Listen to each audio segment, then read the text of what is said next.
My dad had been a night security guard for 15 years. He always took the jobs nobody else wanted. Old factories, empty warehouses, derelict hospitals. The pay was better and the hours suited him. He was a quiet man. Never scared easily. So when the listing came up for overnight shifts at Crestwood Asylum, a massive abandoned mental institution that had been shut down in the 80s after scandals too dark to repeat, he applied without hesitation.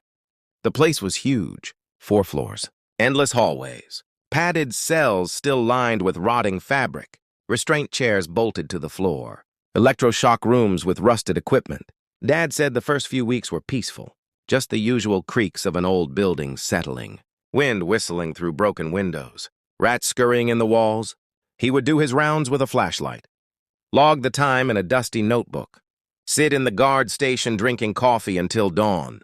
Then he started noticing small things. Footsteps echoing in corridors he had just checked. Doors that were locked suddenly standing open. His name whispered from empty rooms. He told himself it was imagination, tiredness.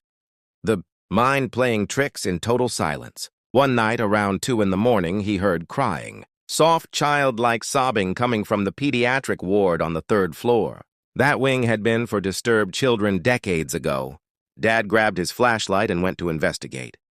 The crying grew louder as he climbed the stairs. When he reached the ward, the sound stopped abruptly.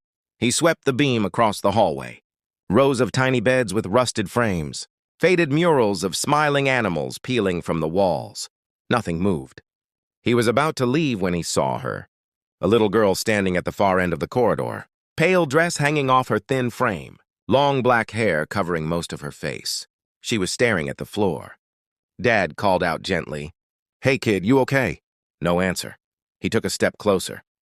The temperature dropped sharply. His breath came out in clouds. The girl slowly lifted her head. Her eyes were completely white. No pupils, no irises, just blank milky orbs. Her mouth stretched into an impossible smile, revealing rows of tiny sharp teeth. Dad froze, his heart hammering. Then she spoke in a voice that sounded like multiple children talking at once. "You came back, Daddy." He ran, dropped the flashlight, and sprinted down the stairs. Did not stop until he reached his car in the parking lot. He drove home shaking so badly he could barely hold the wheel. When he told my mom what happened, she thought he was exhausted, having nightmares. He took a week off, but the money was good, and bills were piling up. So he went back. The girl was waiting for him every night after that, always in the pediatric ward, always calling him Daddy. Sometimes she would be sitting on one of the tiny beds, rocking back and forth. Sometimes standing right outside the guard station staring through the window. Dad started bringing a camera. Tried to record evidence to prove he was not losing his mind. But every time he pointed the lens at her, the footage showed only empty rooms. Things got worse. He began finding drawings in his locker. Childlike crayon sketches of a stick figure man holding hands with a stick figure girl. The man always had Dad's beard and uniform. The girl always had blank white eyes, under each drawing in red crayon. My daddy came back for me.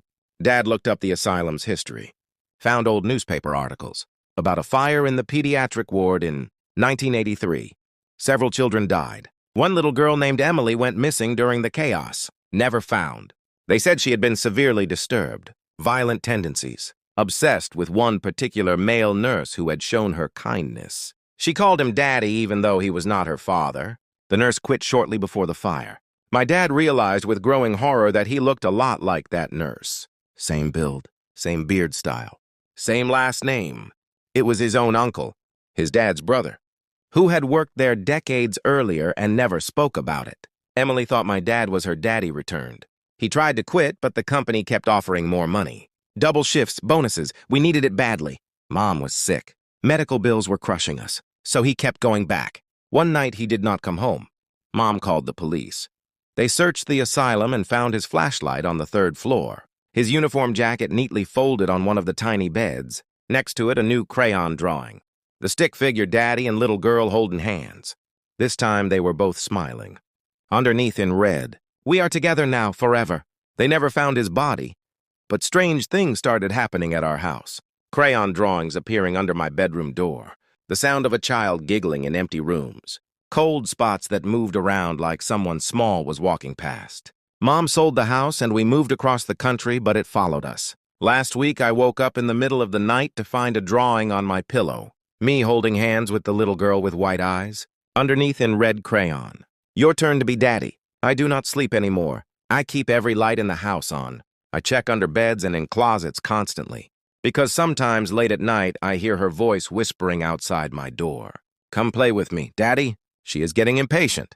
If this story sent chills down your spine, smash that like button right now so more people can experience this terror. Subscribe and hit the bell icon to never miss a new true style horror story that will keep you up at night. Turn on all notifications and comment below.